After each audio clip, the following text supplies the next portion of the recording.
Hi everyone, my name is Zenith and I'm back again with another video. But today's topic is very different. If you might have been following me for a long time, you might have seen that I was previously making some HTML lessons.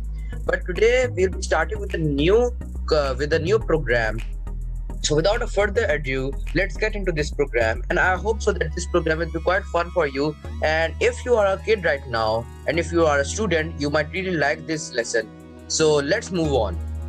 So this time I'm going to introduce a new program and it is called Scratch. You might have heard this name, you might have also used this program, and personally it's quite a good it's quite a user friendly program. And you might have seen, if you can't tackle those very hard programming codes and those very unuser friendly type of tags or those any codes like you might have seen, and if you are really not into those certain things, then basically you would like to really shift to Scratch because it is very user friendly. Even if it is user friendly, it can still create very complex programs. I mean it. So in today's video, I will be explaining to you how you can create very complex codes in Scratch from scratch. So today I'll be explaining its user interface and how it looks like. So let's get into that.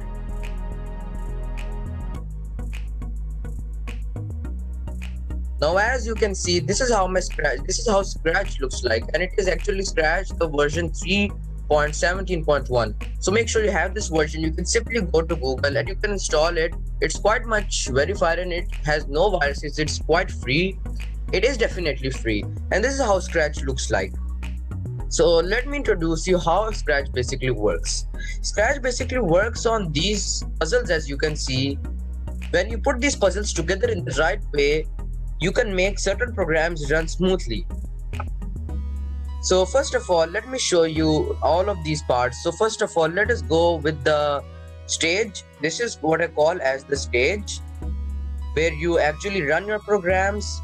And first of all, let us see what are those objects on which you can apply your programs. So as you can see over here, when I went over this cat panel, it opened for me some more panels over here. And over here, go to choose an object. Over here in Scratch, you call these objects sprites.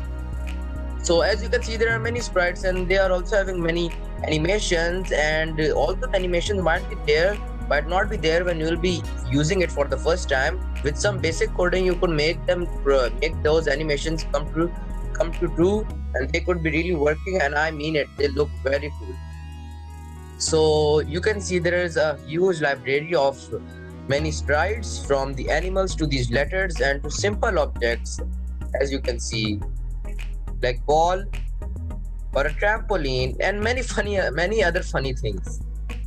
So yes, you can see, for example, if you choose a cat or a basketball over here, as you can see, the codes which you're going to apply on it will soon work when you will be using these puzzles. Now, how to use these puzzles? Basically, first of all, let us see how to make this program all work.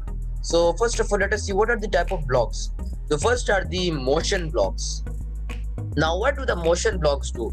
As it is depicted by the word, the motion blocks make this object or the sprite move here and there, up, down, left, right. So what are the looks? Looks make it change. Like for example, the object or the sprite can say something, not like technically with sound, but it can like give a message to its user, and it can also change its look. Like right now, it's a basketball. It could be changing its look to any other ball. And then what is sound? Now in Scratch, there's also a huge library of multiple sound, which I'm just going to show you right now. And you can see over here, there are three panels over here. One is the code panel, one is the costumes panel, and one is the sound panel. If you might have seen those changing animations in the sprite library, they are all basically over here. Right now, for the basketball, I have one. But if I choose any other sprite, you can choose as many sprites as you can, and you can switch between them. For most sprites, there will be only one, but for like certain objects, like for example, if you take a human, there are certain other costumes. You call them costumes basically, or not animations. Like if I click on this second costume, this will appear to change. So yeah, that's how are the costumes, and I will be later on telling how you can really make this all go in an interactive form. Now here is the sound library. Over here you can see there are the basic sound libraries with the special sprites. For each sprite there is a basic or a default sound, and you can play it. You can either make it faster, you could make it slower, you could make it louder, you could make it softer, you could also rename it, you could do basically anything with it. And yes, there is a sound library also over here, and it's quite good. Like there is sound library for instruments, sound library for human voices, and sound library for, let us say, a combination of musical instruments, and also for animals and any other objects. So let's move on to the next part, and those are the events. Now what are the events? Events are basically those codes which will determine when will the object come into use. Now I'm trying to explain this in my easiest words. What are events? Like basically in an event, for example, let's check, for example, when would you like to have your breakfast? And its event should be when. Definitely when it will be the morning time, then you will have your breakfast. So over here, the morning time is the event in which you will be doing out the action of having breakfast. So there are these events when the flag clicked. Oh yes, I forgot to explain this flag and the stop button. These are basically used to run the program. If you press on the flag, the program will start running, and if you want to stop the program, you press on this red button. Then also you can interact with this software using your keyboard keys. For example, the space key. Then also you can click on the sprite, or as I said, an object, to make it work. You could also use the loudness, or you could it much uses your keyboard for interacting, and it's quite good. I'll further on move on to the complex programs later on, but for today I'll be only explaining its user interface. Okay, let's move on. Now, what are these controls? These controls are like much further more advanced. Let us say that they give more certain complex commands to other sprites or to the same sprite or object. They are, let us say, they're much complex. They're not movement or text command, but they give decisions basically. Now, let me take you as an example again. What are decisions? Like, for example, you want to go outside or you don't want to go outside. This is a decision. Do you want to go outside or you do not want to go outside? So this is what I call as a decision. And for these blocks, you can say, or these puzzles, basically these are all puzzles. This is the terminology you should use for them. I will be explaining them later on, but they are basically based on this decision, that whether you should do this, whether you should not do that, or whether you should wait, and certain things like that. Now let's move on to further more blocks or puzzles. Now these are the sensing ones. As you have your senses, your eyes, your tongue, and other of these 5 senses, the sprites can also make use of these senses. Like for example, if this object touches this basketball, it will give a code to it or a command to it to make it move or do any action or run a program. So yeah, basically it can make a sense of what is going around. And yeah, now here, this one part might be a bit complex, but I'm just explaining it in an overall way. Simple. I'm going to explain in much of my simple words. Operators, you might have heard this word in your mathematics. What are operators? Operators are the basic mathematical functions like the addition, subtraction, multiplication, or division. And yes, these are also used for creating much complex commands, and you can use them for making or for using values or for comparing values. But as I said, I'm just giving an overall. So that's what is the overall of operator. Okay, so now let's move on to the variables. Variables, as you can see, first of all, let me explain what are variables. Variables are those values which can change. So in this panel, you can basically make a variable. You could change it by the number or by a word. And then the last one is my blocks or puzzles, you can say. And over here, you can make your own blocks, but we'll not be going to this today. Then let us see how you can much more do with the Scratch program. So over here, you can see this is the name of the sprite. Over here, you can depict its position, that where its position should be within left and right. Right now, it's on -109. If I scroll it over here, it will be on 132. So you can also resize this panel. Like for example, you could make this Scratch panel, the program panel, in full form, or either you could also do it like this. So yes, you could also make it smaller for the workspace to be larger, or you could just keep it the default size. And over here is the size. And for example, if I've chosen, okay, let me delete this and let me first focus on one object. So let's see for the size. You want to make it size bigger. You can see over here that there is the size panel. The size is by default 100. You want to increase it, then you can type in a bigger value, like for example 400, and then you press enter. So now the sprite is bigger. And now let us say you want to change its direction, like where it is facing. Now because it's a circle, it must be like, it must shape might be same overall. Yeah, but you can change its direction by a whole 360 degree. Like you can change it, and its user interface or UI is quite much friendly. Then you might have known by the X and Y axis. If you not, then no problem. X axis are the horizontal movement, like from left right, and the Y axis is from up to down. So if you move up to down, this panel will change. Like for example, if I want to make this go a bit up, I'll make it go up. And if I want to make it go left and right, I will just make it go left, for example, or right. But these are just for positioning. These are not actually programming it. These are positioning it only. Then you can choose if you either want to show it in the program or you either want to hide it. By default, it is always shown, but if you want to hide it, you need to press on this I, which is with a slash. It will disappear. And if you want to make it reappear again, you will press on this I button and it will reappear. Then if you want to zoom into your workspace, for example, if I come over here and drag a code, you can zoom into your workspace as much as you want, or you could just make it zoom out. You could make it to the equal form or the default values. Then let us say there are many other sufficient things which you can get in Scratch. Like Scratch does not keep you alone. It definitely gives you some tutorials for you to get started. So basically there are many tutorials like how you can get started, how you can animate a name, how you can imagine a world, or basically create or animate, and how you can make a sprite or an object talk, and much more.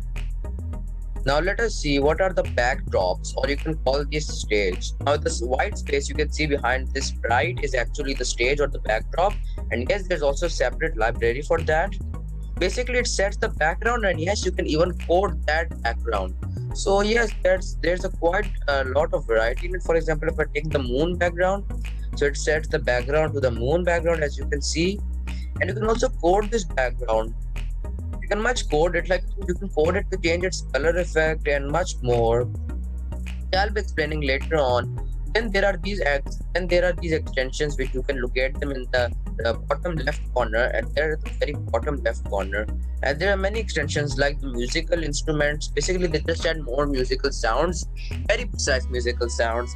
And then there is the video sensing. For example, if you sit on your video and then you try to move in front of your video, it senses you through your movements. Then there are other extensions like the translate. It can translate your sentences and much more. For example, if you want to, now these are much complex, so I'll not be explaining them, but I'll give an overall of what are these. Basically, if you are having other blocks, like for example Lego, those blocks, if you know, you can also like command them by putting the links in it and certain much more things, but they are much more complex, as you can see. We just stay with the simple. These are all extensions, so you can add them whenever you want. Some of them will be using internet, some of them will be not using internet. So now let us say how you can save or edit a file. So for example, over here you can also change its language by pressing on this globe drop down. Then it will open a drop down. But here you can change the language. So yes, for example, my default language is English. Now over here, let me see.